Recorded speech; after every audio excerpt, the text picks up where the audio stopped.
So we've done many painful challenges on this channel, including beating Fallout 76 with a 10mm pistol, and only beating Fallout 4 with only fists, and no items that can be sold by vendors. If you haven't seen those, go check them out. But check them out after this video, because this is my hardest challenge yet. Let's deprive myself of sanity, and let's find out if you can use the power of smooth talking and companions to avoid combat, and let's find out if you can beat Fallout 4 as a pacifist. Before we start, I want to say the idea for this video was inspired by this commenter. Thank you so much, and thank you all for the support I've been getting recently. And if you have any other ideas for challenge runs, comment them below. I'll be sure to give them a read. Now, let's get into the run. Ladies and gentlemen, I present to you Cheese, the most cunning woman in the Commonwealth. Sweetie, you like my nose, right?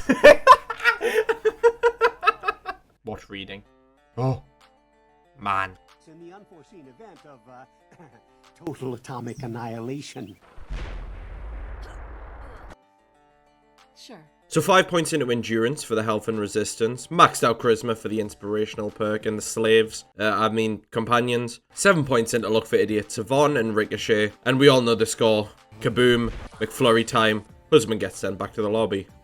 Escaping the vault, looting as much as we can for caps, because we're going to need a metric fuck ton for stim packs. And making our way out without killing the rad roaches by locking them behind doors, because they ain't got no hands. We wait in the corner very sneakily so we can pick up the Pip-Boy and escape. And straight to Cogsworth so you can start killing the remaining population of Sanctuary. Taking the Your Special book for another point into luck. And now it's time to scrap everything in Sanctuary for that pure excitement of placing shelves and recycling said shelves and placing more shelves until all the steel and wood has been reduced to atoms. Coming out at level 14, we have 12 points after getting both 3x and 5x Idiot Savant that I got during the Great Steel and Wood Execution.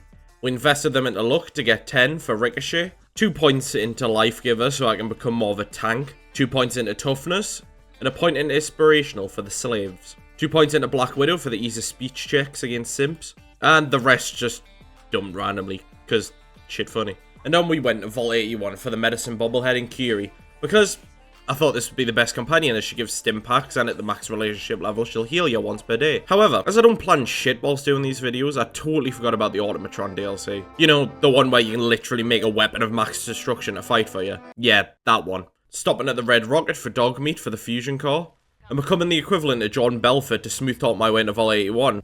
But I'm a fellow vault dweller. Can't you just let me in?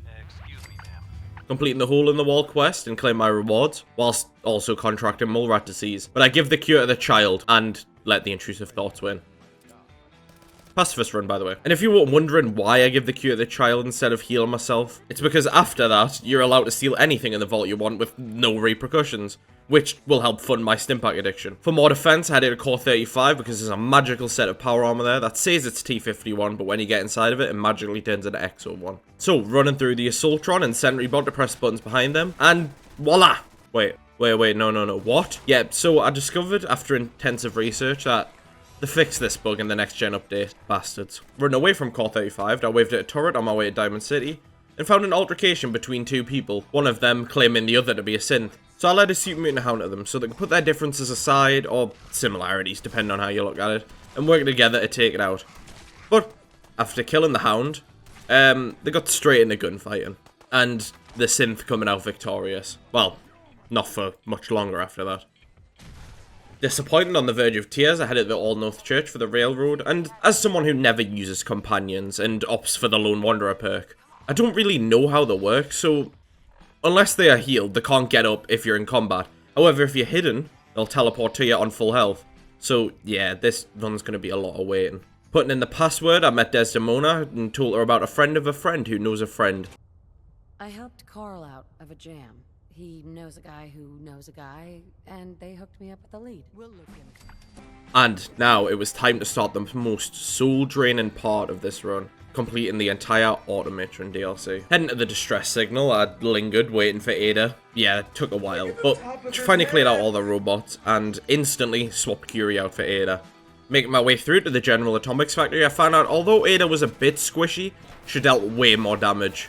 And through a legendary enemy, I actually got a legendary weapon that I could use in this playthrough, which I was very surprised at. Running out of the building because Ada was dead and I had no robot repair kits at the time.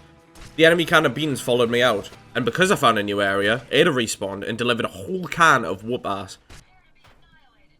Going to Sanctuary to pimp out Ada. This is where I realised I went for the wrong build, because I should have went for intelligence for the robot upgrades, but I like to do my challenges with no research and just with my own knowledge. It's more fun that way. With the new radar beacon, I headed for a campsite where I try to help a settler defend against the robots, but sadly... yeah, put a bandage on that, you'll be fine in the morning. After Ada's intense battle with another robo-brain, we obtained another radar beacon and headed to Swan to see how much damage Ada could actually do. And yeah, she didn't stand a chance at all. But we'll be back. Entering Diamond City to go start Diamond City Blues and get my hands on some delicious drugs. Going inside the tap house, I stole all the money from the pocket and used some of that cheese charm and beg for money. Do you need some help? I knew it. Let's see. I have a few caps to spare. Bitch. What did you say? I threatened Kook. He told me to chill, so I kept threatening him because I want to see what Ada can do. And yep, as expected, she annihilated Kook. And she done the exact same to Trish and all the Triggermen, stealing all the money and the drugs. After crafting some of the ultra drugs for the extra high and the power of mass dealing for the extra caps, me and Ada headed to the Rust Devil's lair, fight Jezebel. And after pushing through while Ada snipes everyone, I woke up Ahab from his nap. And honestly, this took a mass amount of brain power. So with my last 7 brain cells remaining and dying for way too long, I found a spot where Ahab was stuck and holding Ada from a distance, she could snipe at him. Finding this breakthrough in technology, he finally died. So, I kidnapped Jezebel, and it was time to face the Mechanist. Before I went there, I crafted a ton of robot repair kits, which are quite easy to get a hold of if I just hoard everything from the DLC. And with the glorified backpack, I've got more storage than I could ask for. Me and Ada went to the Roboco sales center, using Ada's new scanner to bypass the security, fighting the robot. Quite flawlessly, to be fair, until she encountered some melee boys. Where I might as well have been fighting with a toaster, because every time she would just die instantly. So there was a lot of running away and hiding for her to respawn, because I need to save all my robot repair kits for the boss arena, because there is no hiding in there. Me and the toaster made our way through until we encountered a tank robot, and using the goldfish memory I have, I surprisingly remembered, with more tanky enemies, I could hold Ada in a position where she could just snipe. From this, I got sentry legs, which were great, so I put them on Ada instantly. And after more struggling, we made it to the arena. And fuck me, this took ages, with the fact I couldn't do anything against a turret bot. But neither could Ada, so I kept having to revive her until she chipped at enough health to make him die. And then, just as I thought the pain was over, the Mechanist deployed a dual bot, which I'm not gonna lie, Ada didn't even stand a chance. The only reason that the dual bot went down was the environment, the random electric arcs coming from the ceiling, the landmines. But with the dual bot defeated, the Mechanist finally ran out of all the good robots, so all she sent out was cans. And these, Ada could easily breeze through. Confronting her, I told her that the robots she was making were killing people, and she folded, so she gave me access to the facility, all the robot upgrades, and the armor, which is insane. Hey, quick message if you haven't already. Leave a like if you're enjoying this video and subscribe to never miss a video. It takes me a long time to make these videos, so the support would be greatly appreciated. And right, let's get back to the video. Going back to Sanctuary to pimp out the tin can with the best parts, we headed back to Swan to test her final skills. Oh, she just blocked his attack, she's thugging it out. Oh, she did it again! Holy shit! What the fuck? She's going absolutely sicko mode, blocking all of his attacks. She's just punched him. There's no way to beat Swan. Are you gonna shoot back? Oh.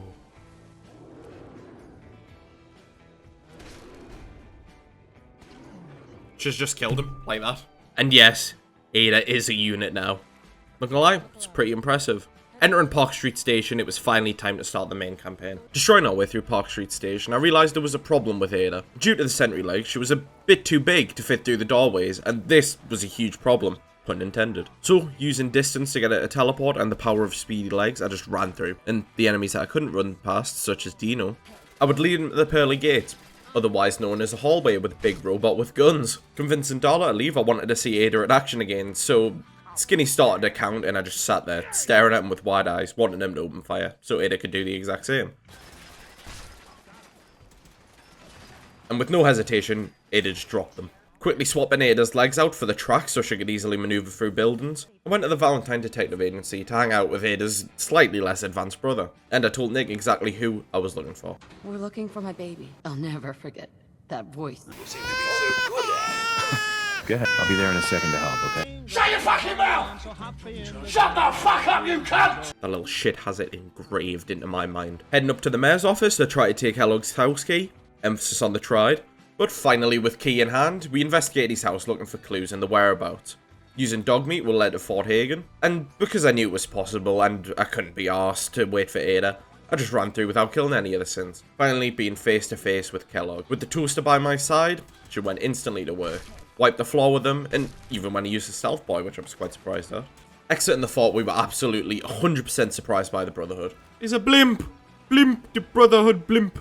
Going to Good Neighbor, we smooth talk Finn and entered the memory den to find out how to get into the Institute. And watching Sean become deatomized, we discovered it was through teleportation. With this newfound information, can you guess where we're headed? To the most annoying place on the map. You know, the place that's like incredibly boring. Well, if you said the glowing sea, you're wrong. It's the Museum of Freedom. Because I'm finally going to give Preston a chance and side with the Minutemen. Guiding Ada up the stairs, she just ran through and deleted the raiders. Greeting Preston, I told him I would help with the raider problem outside. Well, it was a bit more than just raiders. You see, it was raiders, robots, the Brotherhood, and a Deathclaw. But Ada torched all of them.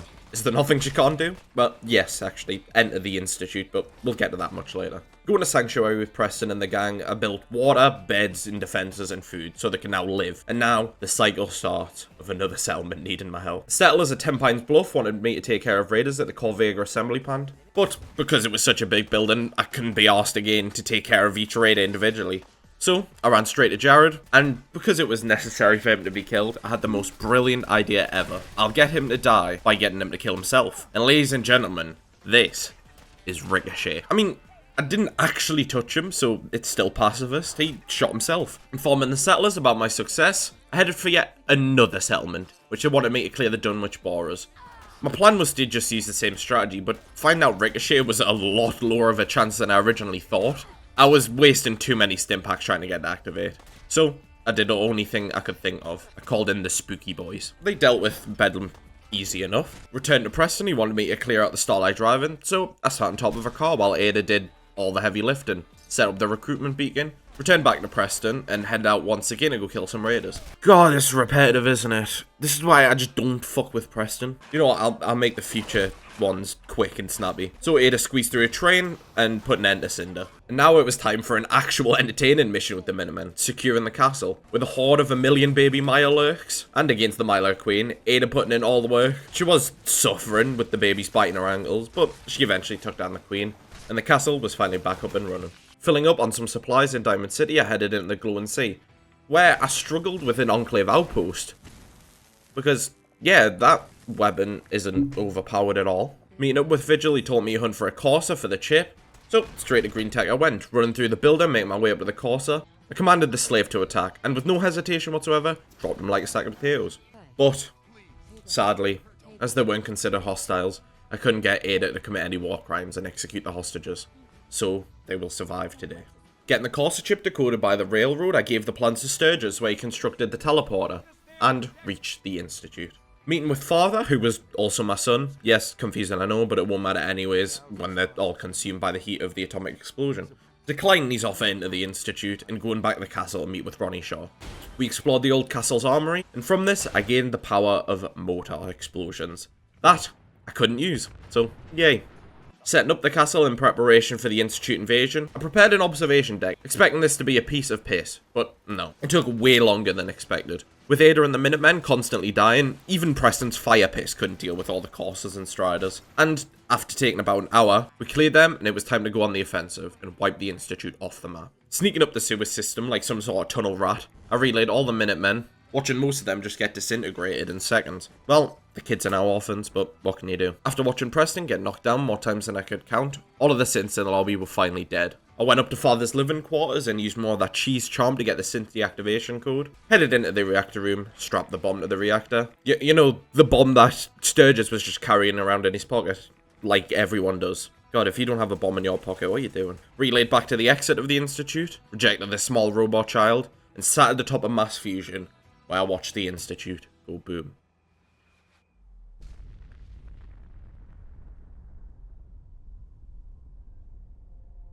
And to answer the question, using companions, yes, it is possible to beat Fallout 4 as a pacifist.